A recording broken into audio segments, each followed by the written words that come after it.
Welcome back to Going Walkabout.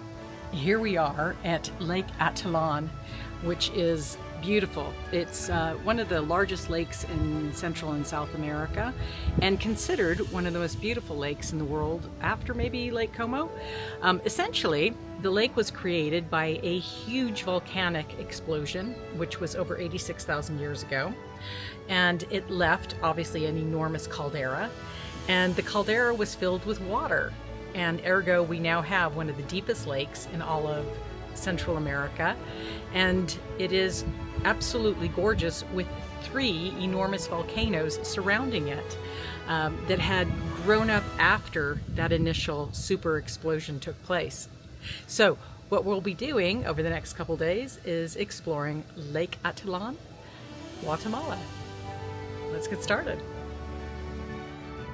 The lake also has its mysteries. Along with the 3 volcanoes, they actually found a submerged Mayan village in the lake in 1996, not unlike Atlantis. However, first, let's talk about how to get here. The lake sits in the middle of the country, surrounded by mountains, with the main town being Panajachel. So this is the Be Prepared part of the video. You'll either start your adventure from Guatemala City, which is a 4-hour drive to the area, or better yet, take a few days to enjoy Antigua, Guatemala first. This allows you some time to get acclimatized. And the drive from Antigua is only a 3-hour drive. The reason I mention this is due to the roads. They are very twisty, and they continue as such for the whole time. I was okay for the first 2 hours and 45 minutes, but the last 15 minutes kind of got me. As they say, you can't make an omelet without breaking eggs. You are not going to see some amazing places without a bit of discomfort. So be prepared. The lake is shaped like a manta ray. The main areas to see or stay in are Panajachel, Santa Catarina Palopo, where we stayed, and San Marcos La Laguna. Panajachel is the main area to get boats to the other areas on the lake. The cost is reasonable, about $3 US, to get to any of the other towns. Panajachel also has hotels and a main tourist area. This is where you can see and buy the amazing clothes the Mayan women make by hand. It's a technicolor explosion everywhere you look. The next best place to stay is San Marcos La Laguna. It's a bit quieter, and you can enjoy the way they have decorated the town with the Mayan designs, an initiative for all the towns around the lake. San Marcos also offers a place for those that want to ignite their inner hippie, experience a Reiki massage, or take a yoga class. There are also wonderful cafes and tea shops. We decided to stay in an even smaller place called Santa Catarina Palopo. Before I go into this area, let's take a quick look at the history of the Maya people, as this area has over 11 tribes that have called the lake home since 900 BC. As promised, a brief Mayan history in Guatemala. As I said, the Maya of Lake Atitlan had lived in peace since 900 BC. However, in 1524, the Spanish invasion would change everything. Fast forward to a more modern time, and a good amount of the farmland had been given to U.S. corporations. The Mayans became like slave laborers on their own land.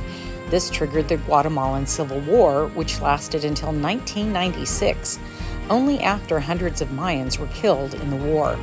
Now, the Maya can own land and till their own fields, enjoying the fruits of their own labor. Thus, the land is a patchwork of small farms, beautifully taken care of by the indigenous people. Now, on to Casa Palopo.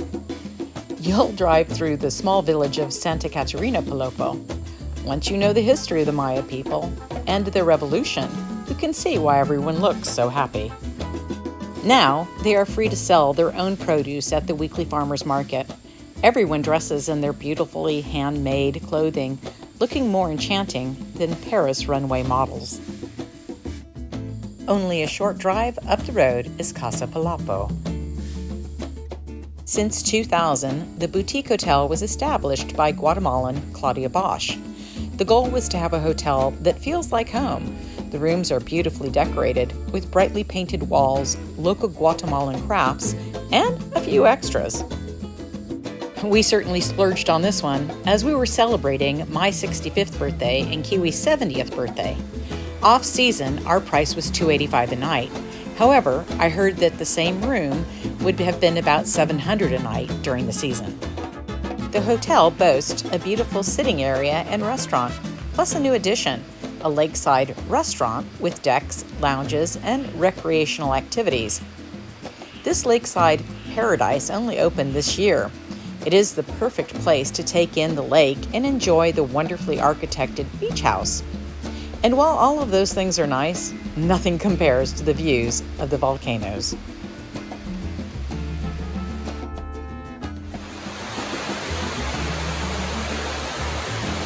Okay, y'all get to see behind the scenes now.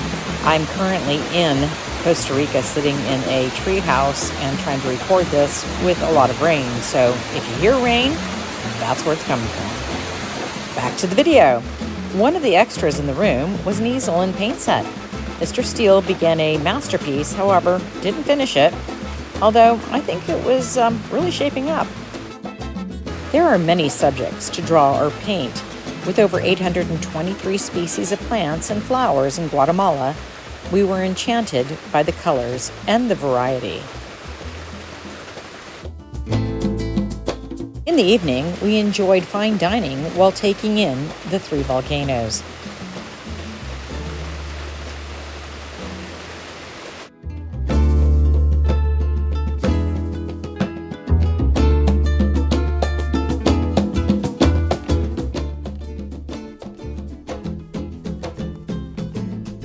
An amuse-bouche, one of the best steaks I've ever had, and the perfect ending to a great meal.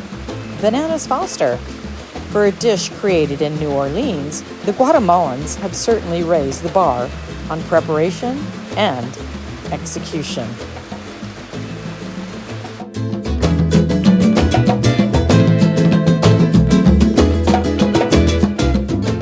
Our stay was over too soon.